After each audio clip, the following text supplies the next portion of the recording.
أبو هريرة خوالي الرازي بيت لحديثك كإمام مسلم بماني أجريتوا أفرمي بيغمري خوشويسمان صلى الله عليه وسلم فرموي ألا أدلكم على ما يمحو الله به الخطايا ويرفع به الدرجات بيتان بيشان ندم أو شتاني كخواي تعالى بهوي وقناح كانتان أبوري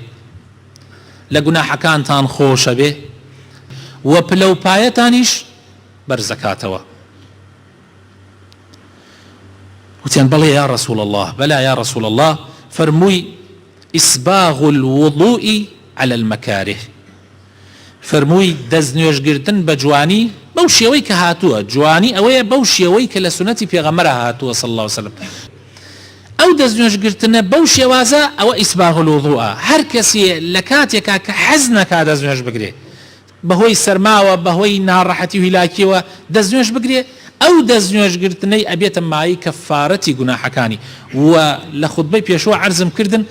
وتم اگر دزنيوشك بجوان بقري بوشيوي كلا سنتي بيغمرات وصلى الله عليه وسلم حمو قناح كانت خوالي خوشة به تنانت لحديثك الأخيرة فرموي وك أو أبي أو كسي كدزنيوش بقري بجواني شون تعزل دايق ببي آواي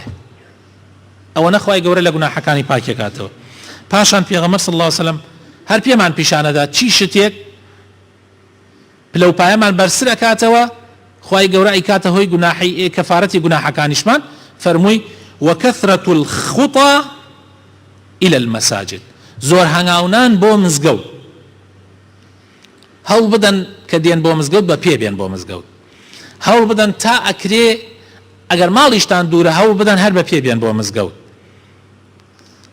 ليره ما بس اوني اگر كسي مالي نزيق بي ئیتر ئەجری دەست ناکەوێن نا بە پێچەوانەوە بەڵام ئەوەی ماڵی دوورتر بێ و بەردەوام بێ ئەجرەکەی گەورەترە بەڵام لێرە پێغەمبەر صلی الله علیه وسلم بەس ئەوەیە کە زۆر دێن بۆ مزگەوت حەدیثەکە لێرە مەقسەد ئەوەیە یعنی زۆر هاتن بۆ مزگەوت ئەبێتە مایی ئەوەی کەوا خوای گەورە لە گوناحەکانت خۆش بێ و دەرەجە و پلەپایەتیش بەرزکاتەوە وانتظار الصلاة بعد الصلاة و چاوەڕوانکردنی نوێژ لە دوای نوێژ ئەمەش ئەبێتە هۆی کەفارەت و پلە بەرزبوونەوە كفارتي قناح كانت وبلاتيش برزكاتوا چاوروان كردين نوج لدواي نوج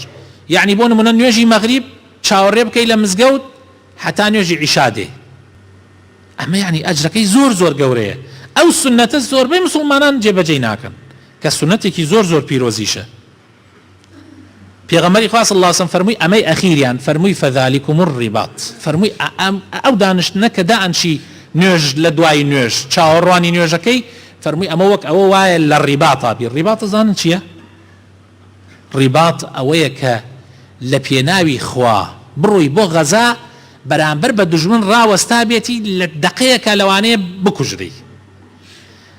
لو سنگرت چن گوريه چن أجركي گوريه كتو مالو سروتو سامانت حالة خطرياتا چن يبلو بايت گوريه چاوروانيت أو چاورواني نوجه أو نگوريه لاي خواهي تعالى